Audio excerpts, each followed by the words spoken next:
আসলে ভারত বাংলাদেশ দুইটা খুব কাছাকাছি নিকট প্রতিবেশী দেশ, বন্ধু প্রতিম আমরা বলে থাকি, কিন্তু বাস্তবে কি আমরা তাই?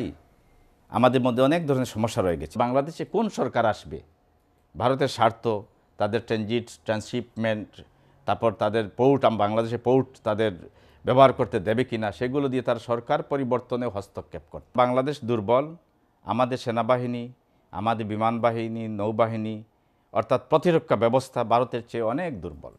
শুধু তাই নয়, বর্ডার নিরাপত্তা যে ব্যবস্থা, আমাদের বিডিআর যারা ছিল, এখন বিজিবি বানানো হয়েছে, বিডিআর তো ধ্বংস হয়ে গেছে। ভারত এরকম সরকারকে ক্ষমতায় দেখতে চাইবে যে সরকার ভারতের দাবি দেওয়া, তাদের চাহিদা, তাদের স্বার্থ রক্ষা করবে। নীরদ সি চৌধুরী বলেছিলেন যে আত্মঘাতী বাঙালি, তা আমি বলবো যে আত্মবিনাশী বাংলাদেশি।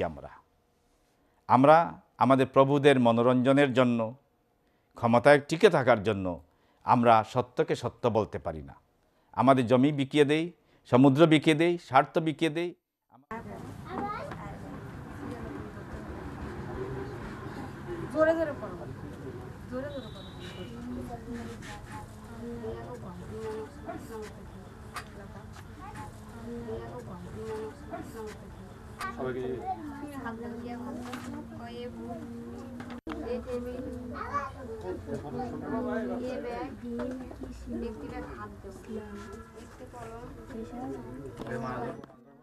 দীর্ঘ 6 মাস আগে কাটলা থেকে ভারত সামান্য একটু 2-2.5 কিলো হবে, এখানে কারপুলনে গেছে বেড়াতে, যাওয়ার পরে বিএসএফ ধরছে। ওই ভাই আমার বাপের মতো, আমার মায়ের মতো, দুইজনের মতনই আমাকে ভালোবেসেছে। এখন পর্যন্ত মনে করেন যে প্রত্যেক দিন আমার ভাইটার জন্য আমার কান্না পায়, কারণ ওই ভাইয়ের মতো আমাকে কেউ কোনোদিন ভালোবাসেনি। আর আমি যে লেখাপড়া করতেছি, আমার ওই ভাই নাই দেখে আমার এখন পর্যন্ত কোনো বই কিনা হয়নি। শুনলাম যে ধরা খেয়েছে, এখন ভারতের ভিতরে আটকানো আছে। আমি তো জানি না কাজ ধরলে কী হবে না হবে।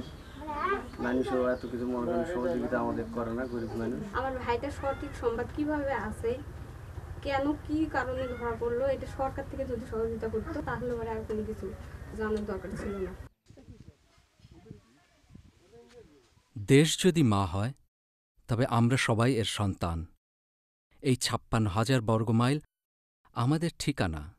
বিপদে আপদে মা আগলে রাখে তার সন্তানকে, কিন্তু ব্যতিক্রম শুধুমাত্র এই মা। ওই জায়গা থেকে শুনলাম আমরা যে কিছু অনুদান বলে দিয়েছে বাংলাদেশ সরকারকে, কিন্তু বাংলাদেশ সরকার আমাদেরকে না দিয়ে তো বাংলাদেশ সরকার আত্মসাৎ করে বসে আছে। বাংলাদেশের পক্ষ থেকে এটাই শুধু দিব, চাকরি দিব তোমাদেরকে একটা, এই চাকরি দিব, ওই বেটাকে আর খুঁজে পায় না। সরকার এমন কিছু করলো না আমার ভাগ্নিটার জন্য যে সে সুখী হইতে পারে, এমন কিছু সরকার করলো না।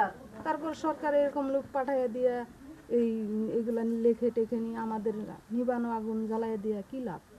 এখন পর্যন্ত কত সাংবাদিক আসলো, কত জনে কত কি করতেছে, কোনো কাজে আসতেছে না। তা বেকার আমি চাই না যে এইরকম করিয়া আপনারা আসিয়া আমাদের বাড়িতে এইরকম তদন্ত করুন। বিডিআর থেকে বলছে যে তোমার বাচ্চার জন্য, তোমার মেয়ের জন্য বিয়ে এবং লেখাপড়া খরচ সম্পূর্ণ কিছু বিডিআর থেকে বহন করবে এবং বিয়ে সহ, কিন্তু কোনো খোঁজ খবরই মনে করেন যে আমারও নেয় না, আমার মেয়েরও নেয় না।